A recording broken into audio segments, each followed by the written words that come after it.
Je vais te dire quelque chose que personne n'a le courage de te dire en face. Tu sais exactement ce que tu dois faire pour changer ta vie.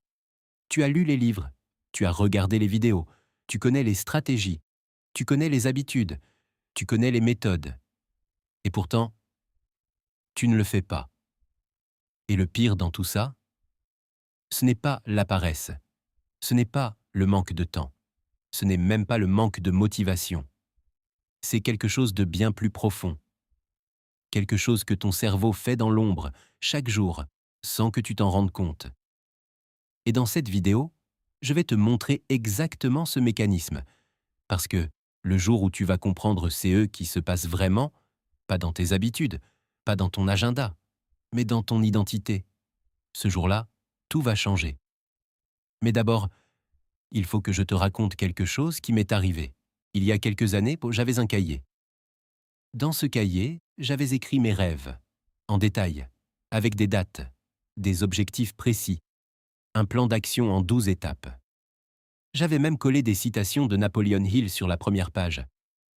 Ce que l'esprit peut concevoir et croire, il peut l'accomplir. J'étais fier de ce cahier. Je le regardais souvent. Je le montrais parfois à des proches. Je me disais que j'étais quelqu'un de sérieux, quelqu'un qui avait des ambitions, quelqu'un qui allait passer à l'action. Sauf que ce cahier a passé 2 ans dans un tiroir. 2 ans, sans que j'accomplisse une seule des choses que j'y avais écrites. Et le plus bizarre dans tout ça, pendant ces 2 ans, je continuais à lire des livres de développement personnel. Je regardais des vidéos de motivation. Je me levais parfois à 5 heures du matin avec l'énergie d'un champion. Et puis, rien. Le lendemain, retour à zéro. Est-ce que tu te reconnais là-dedans? Parce que, si tu es honnête avec toi-même, je suis prêt à parier que toi aussi, tu as un cahier fantôme. Peut-être que le tien, c'est une note sur ton téléphone. Peut-être que c'est un projet dans ta tête depuis des mois. Peut-être que c'est ce business que tu veux lancer, cette chaîne YouTube que tu veux créer, ce livre que tu veux écrire. Tu sais ce que tu veux. Tu sais même comment le faire. Mais tu ne le fais pas. Et pendant longtemps, j'ai cru que le problème, c'était moi. Que j'étais flemmard, que je n'avais pas assez de volonté, que peut-être ces rêves m'étaient pas vraiment faits pour moi. Mais j'avais complètement tort. Démolir la fausse solution. Parce que voilà ce qu'on t'a dit, et ce que tu t'es probablement dit à toi-même, pour expliquer ta procrastination, je manque de motivation. Je ne suis pas discipliné. Je n'ai pas le temps. Je ne suis pas encore prêt. Ces explications sont confortables. Elles te donnent l'illusion d'avoir compris le problème. Et tant que tu crois que c'est ça le problème, tu vas chercher des solutions dans la mauvaise direction. Tu vas télécharger une nouvelle application de productivité. Tu vas regarder une énième vidéo sur les habitudes matinales. Tu vas te promettre de recommencer lundi. Et lundi, ça recommence. La vraie cause de ta procrastination n'est pas là où tu cherches. Et ça, je vais te l'expliquer en détail. Mais avant, il faut que tu comprennes quelque chose de fondamental sur la façon dont ton cerveau fonctionne. Concept clé numéro 1. Ton cerveau ne procrastine pas par paresse. Ton cerveau a une fonction principale. Une seule. Et elle n'a rien à voir avec la productivité, le succès ou l'accomplissement de tes rêves. Sa fonction principale, c'est te garder en vie et te protéger de la douleur. C'est tout. Ton cerveau ne distingue pas entre une vraie menace physique, un lion qui te poursuit, et une menace psychologique, le risque d'échouer sur ton projet. Pour lui, les deux déclenchent le même signal d'alarme. Et quand tu penses à lancer ton business, à publier ta première vidéo, à envoyer ce message à quelqu'un d'important, qu'est-ce qui se passe dans ta tête? Une petite voix qui dit « Et si tu échoues ?» Une autre qui dit « Et si les gens se moquent de toi ?» Une autre encore « Et si tu n'es pas aussi bon que tu le penses ?» Ces voix ne sont pas des signes de faiblesse, ce sont des mécanismes de protection. Ton cerveau essaie de te sauver d'une douleur potentielle. Le problème, c'est que ces mécanismes ont été conçus pour notre survie dans la savane, il y a 200 000 ans. Pas pour lancer une chaîne YouTube en 2026. Je me souviens très précisément du jour où j'ai décidé de publier ma première vidéo. J'avais tout préparé. le script, l'éclairage. J'avais même fait 3 prises. La troisième était parfaite, ou en tout cas, suffisamment bonne. Et là, ma main s'est paralysée sur le bouton « Publier ». Pendant 45 minutes, je suis resté assis devant mon écran. Je me disais que je devais peut-être refaire l'intro, que la lumière n'était pas terrible, que le son pourrait être amélioré, que peut-être je devrais attendre d'avoir une meilleure caméra. La vérité, je n'avais pas besoin d'une meilleure caméra. J'avais peur. Peur du jugement. Peur que quelqu'un que je connais tombe sur cette vidéo et se moque de moi. Peur de prouver à la petite voix dans ma tête qu'elle avait raison depuis le début. Et mon cerveau, ce merveilleux cerveau conçu pour ma survie, avait trouvé une excuse parfaitement rationnelle pour ne pas appuyer sur ce bouton. Pas la flemme, pas le manque de discipline. La peur, habillée en perfectionnisme. Et c'est là où ça devient vraiment intéressant. Parce que la peur, c'est la couche visible.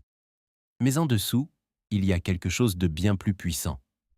Quelque chose que Napoleon Hill avait compris il y a un siècle et que la psychologie moderne ne fait que confirmer aujourd'hui. Reste avec moi, parce que la suite change tout. Concept clé numéro 2. Le gap de l'identité. Voici la vérité que personne ne te dit sur la procrastination. Tu ne procrastines pas sur une tâche. Tu procrastines sur une version de toi-même que tu n'as pas encore acceptée. Laisse-moi t'expliquer. Quand tu penses à lancer ton business, dans ta tête, tu te vois encore comme quelqu'un qui n'a pas lancé son business. Quand tu penses à publier cette vidéo, tu te vois encore comme quelqu'un qui, un jour, le fera. C'est ce que les psychologues appellent le identity gap, le fossé entre qui tu es aujourd'hui dans ta tête et qui tu devrais être pour accomplir ce que tu veux accomplir. Et ton cerveau, encore lui, déteste l'incohérence. Il veut que tes actions soient alignées avec l'image que tu as de toi-même. Si tu te vois comme quelqu'un de créatif mais pas encore prêt, tu ne publieras pas. Si tu te vois comme quelqu'un qui essaie de faire du sport, tu ne seras jamais constant. Si tu te vois comme quelqu'un qui a des idées mais pas encore les compétences, tu ne lanceras jamais. Tu agis toujours en accord avec l'identité que tu t'es construite. Napoleon Hill l'avait formulé d'une façon magistrale dans Think and Grow Rich. Ce que l'esprit peut concevoir et croire, il peut l'accomplir. Mais la plupart des gens ne retiennent que la première partie, concevoir. Ils oublient le mot le plus important, croire. Pas croire en la méthode, pas croire en le projet. Croire en leur propre identité d'entrepreneur, de créateur, d'auteur, de leader. Et c'est ça, le vrai blocage. La métaphore du thermostat. Imagine que tu as un thermostat dans ta maison réglé à 21 degrés. Si la température monte à 25, le thermostat active la climatisation pour revenir à 20. Si elle descend à 15, le chauffage se déclenche pour revenir à 20. Ton identité fonctionne exactement comme ce thermostat. Elle est réglée sur une certaine température de succès, d'action, de visibilité.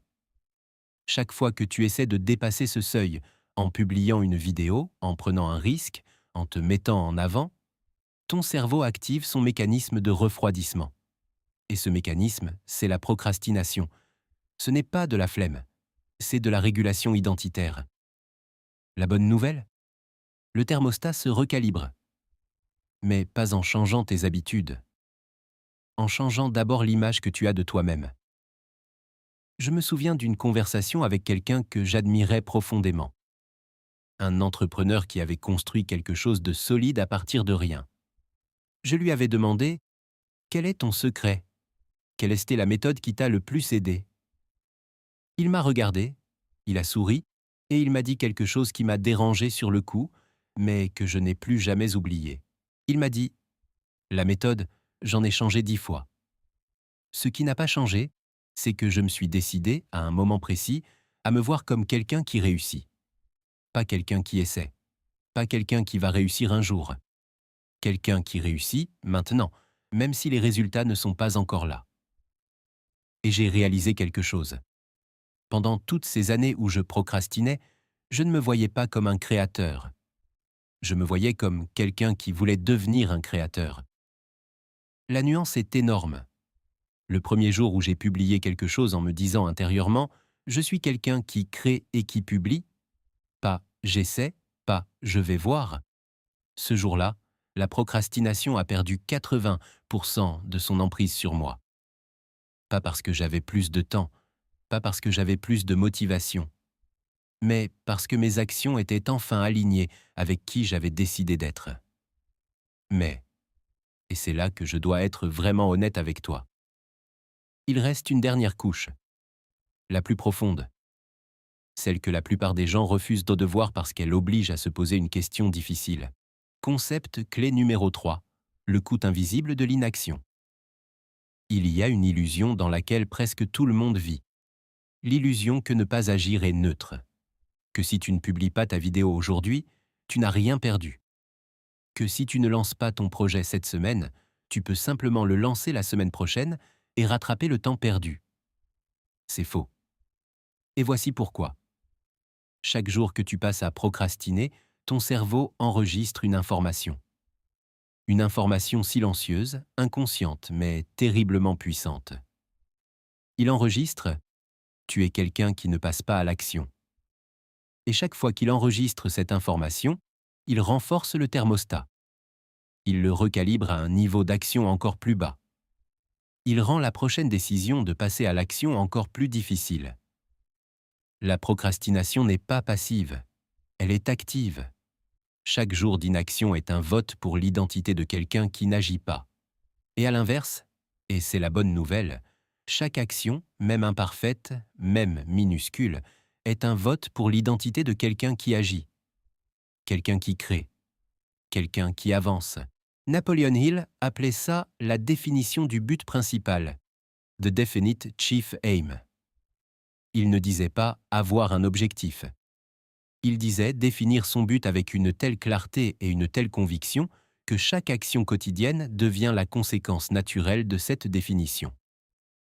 La question que personne ne se pose. Et maintenant, je dois te poser la question la plus difficile de cette vidéo. Celle que je me suis posée à moi-même un soir et qui m'a mis vraiment mal à l'aise. Est-ce que tu veux vraiment ce rêve? Ou est-ce que tu veux juste l'idée de ce rêve? Parce qu'il y a une différence fondamentale entre les deux. Vouloir l'idée d'un rêve, c'est confortable. L'idée d'être entrepreneur est excitante.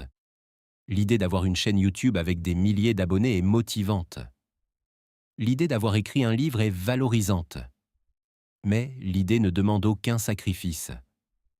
Elle ne demande pas de supporter l'inconfort. Elle ne demande pas de publier quelque chose d'imparfait. Elle ne demande pas de faire face au regard des autres.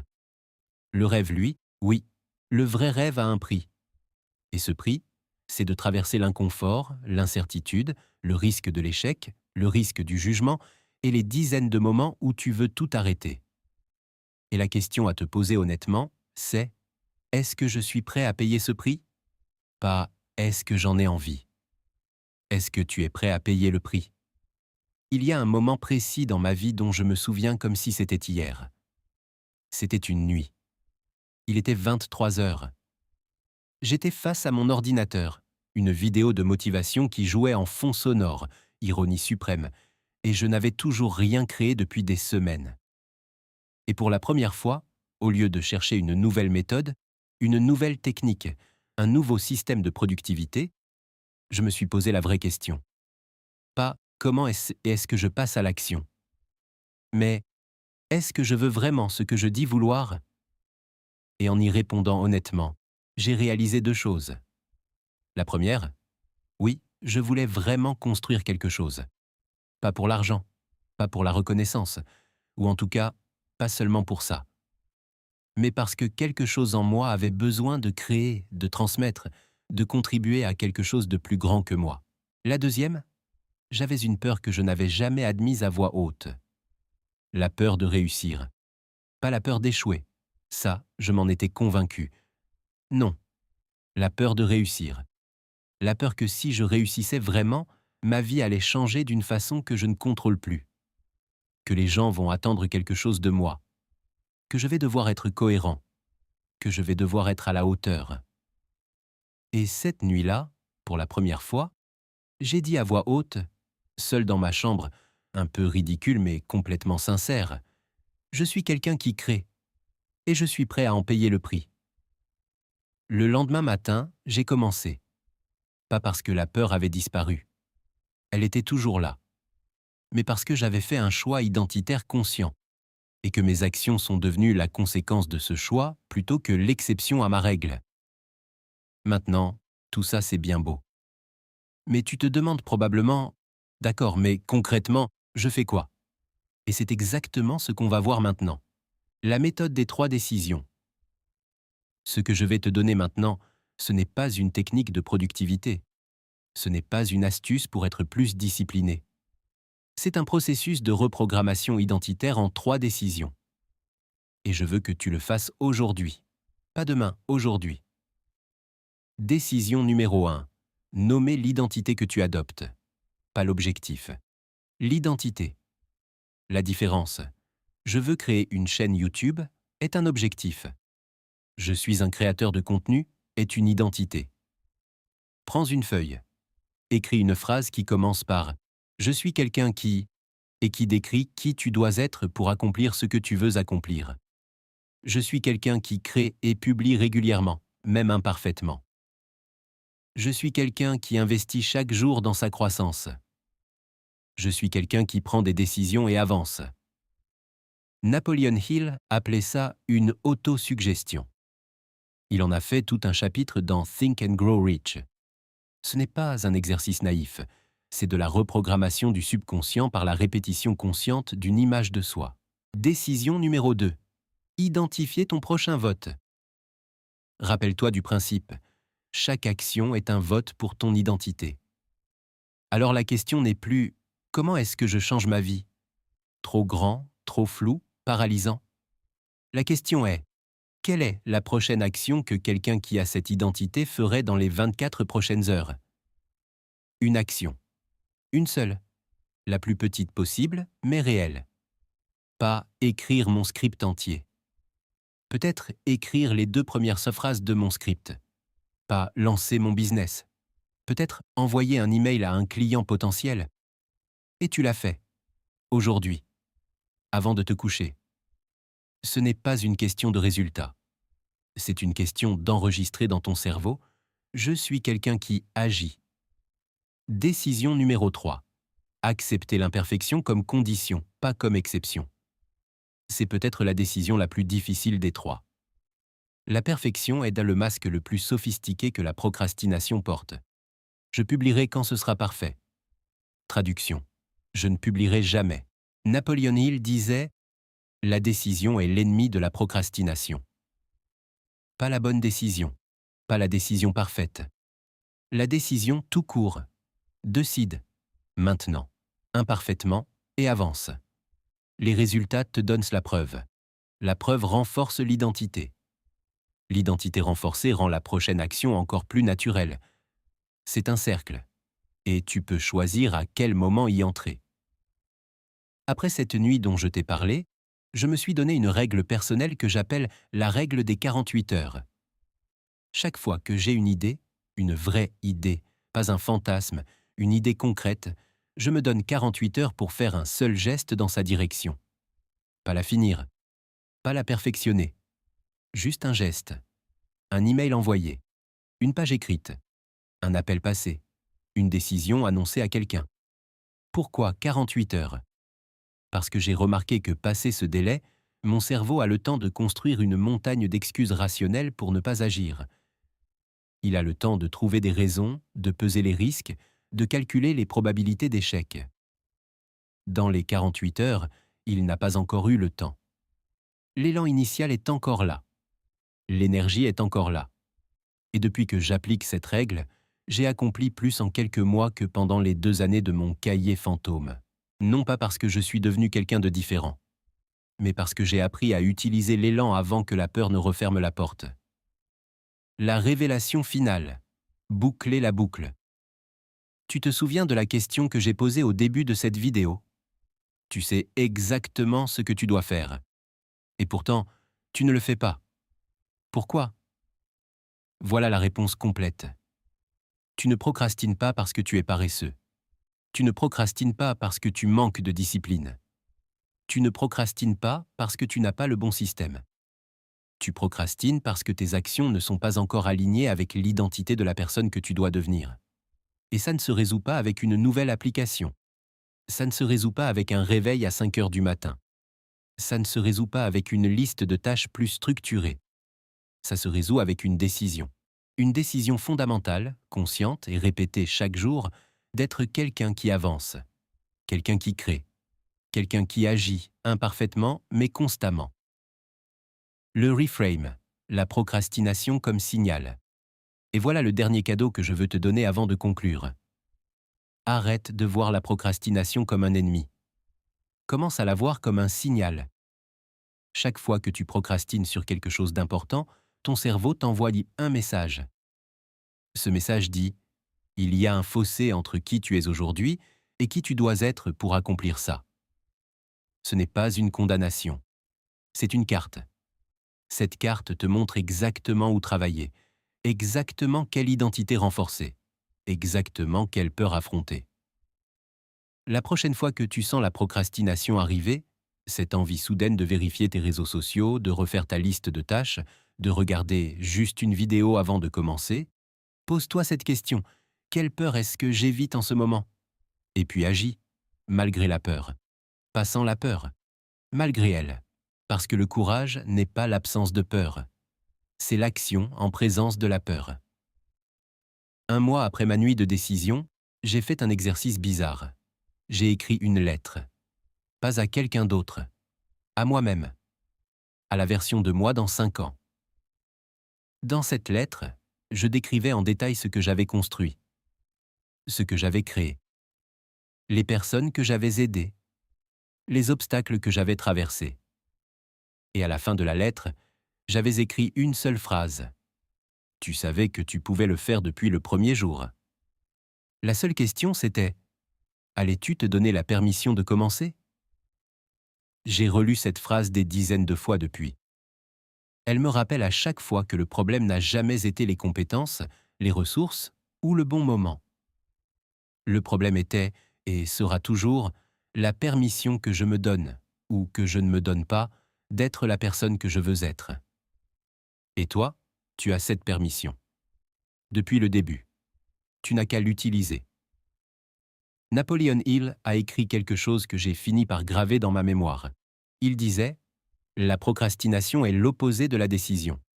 C'est le vice le plus dangereux, car il prend une forme subtile. » Subtile. C'est le mot-clé. La procrastination ne ressemble pas à de la flemme. Elle ressemble à de la prudence. Elle ressemble à de la préparation. Elle ressemble à du perfectionnisme. Elle ressemble à de la sagesse. Mais au fond, dans sa forme la plus honnête, elle ressemble à ceci. Tu attends d'avoir la certitude avant d'agir, et la certitude ne vient qu'après l'action. C'est le paradoxe. Et c'est la clé. Tu n'auras jamais la certitude avant, tu l'auras pendant, et tu la confirmeras après. Alors commence, maintenant, imparfaitement, courageusement. Si tu es encore là à regarder cette vidéo, tu fais partie des gens qui cherchent vraiment à comprendre, pas juste à se sentir mieux pendant 10 minutes, à comprendre en profondeur ce qui les bloque. Et ça, c'est déjà un signe que tu es quelqu'un qui prend sa croissance au sérieux. Quelqu'un qui veut construire quelque chose de réel. Quelqu'un qui refuse de vivre avec le regret de n'avoir jamais essayé. Si ce que tu viens d'entendre t'a parlé, si tu t'es reconnu dans une partie de cette histoire, alors abonne-toi à cette chaîne.